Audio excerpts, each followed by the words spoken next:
Let's bring in our guests. Joining us this hour, criminal defense attorney and former prosecutor David Bruno, and criminal defense attorney and former district attorney Matthew Mangino. Gentlemen, thank you so much for joining me on the program tonight. David, I'll begin with you. We'll begin right there with the Ethan Crumbley case. That particular doctor called by the defense was very clear, made a clear statement that he believes Ethan Crumbley's brain can be fixed. Now, none of us knows if it can be fixed. None of us knows if he's never going to change. He's always going to be a danger.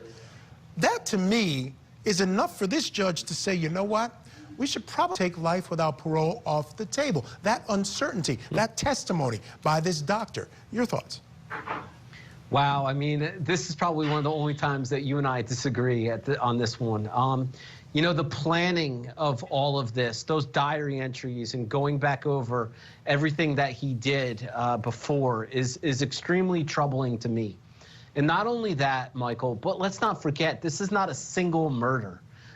You have the opportunity of consecutive sentences when there's so many different victims. So even if you want to take life without parole off the table, if you do punish or sentence for each individual victim in a consecutive sentence, you don't need to go to the life without parole. But I think that this court, reviewing what we have already in the planning phase, again, is the most persuasive thing for me in this analysis. And I understand Miller and what it stands for, but I just don't think that the judge is going to side with the defense on this one. All right, not a problem there. The state agrees. They say he's the exception.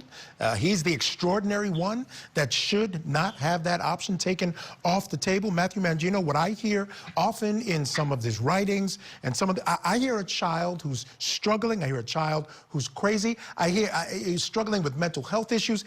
And I hear a child who, the way he expresses himself, is a child who's actually rarely, you know, to me, rarely self-aware as well, calling out for help. Your thoughts on this issue?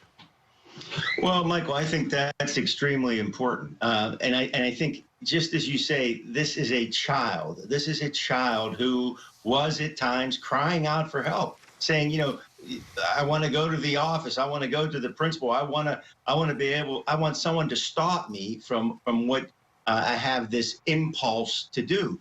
You know, Miller versus Alabama made it clear that there can't be mandatory life without parole for a juvenile. And I think that many in the criminal justice system think that a child who's been convicted of a homicide should at some point have an opportunity for parole. I don't think that many in the criminal justice system think that it's best just to write off a child, no matter how heinous the crime has been. All right, fair enough. Let's go now to the Gilgo beach killings. David Bruno, the discovery process has begun. 13 years that this case has been going on. They were given discs today. They have to start this process.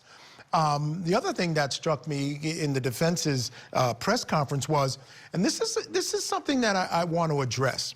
You know, when you are charged by prosecutors, we are innocent till proven guilty. Everyone knows that. But they address the strong presumption that people have once the state decides to charge you. Talk to me a little bit about the discovery process and refuting the tough battle ahead for the defense to refute the idea that the state thinks they have enough evidence to charge him with such a heinous crime. Oh, without a doubt. And let's be straight here. That discovery includes all of the leads that have happened, all of the interviews, every single piece of evidence should be discoverable for this particular defendant.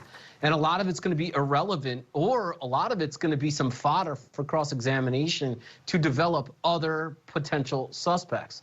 What's going to be most important, if I'm zeroing in on this, I'm going right to the DNA. I want to see what the bench notes are. I want to see how they did their analysis to match up those hairs with both the wife and Heuermann. I want to look at the cell tower data that allegedly is in this affidavit of arrest that pinpoints various different points where Heuermann and his phones are consistent with the burner phones. I'm going right to the DNA. I'm going right to cell towers, because that is, in essence, what the state's case is going to be about. Absolutely. I agree with you. That's the essence of their case. Got to go after it. Quickly, Matthew Mangino, the wife, really talking about her family being devastated by the condition that her house was left in. They've got to go back in there. Family still lives there. They may not be there for long, but they still live there. Devastated by the way it was left by the police. Quick question for you. What's the responsibilities of police? We know once they get a search warrant, they're legally allowed to go in and search and do the things and turn things over. And they're looking for all types of things. So there's nothing that appeared to be off limits under these circumstances. What's their responsibilities after they leave? Well, certainly they don't want to leave a place in complete disrepair and damage.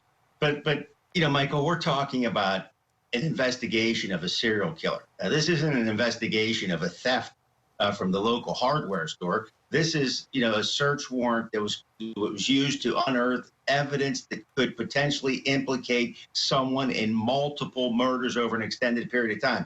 While I'm sympathetic with her, hey, listen, the police have to do what they have to do in this situation. Yeah, no doubt. I found out, I did some research, there's actually an insurance fund that if you are in this situation, you can possibly recover. But if the search warrant is legit and you are the one charged, you're not going to recover. This is the family, so maybe if there was damage, they might get something. But tough situation for them, for sure. All right, folks, coming up next.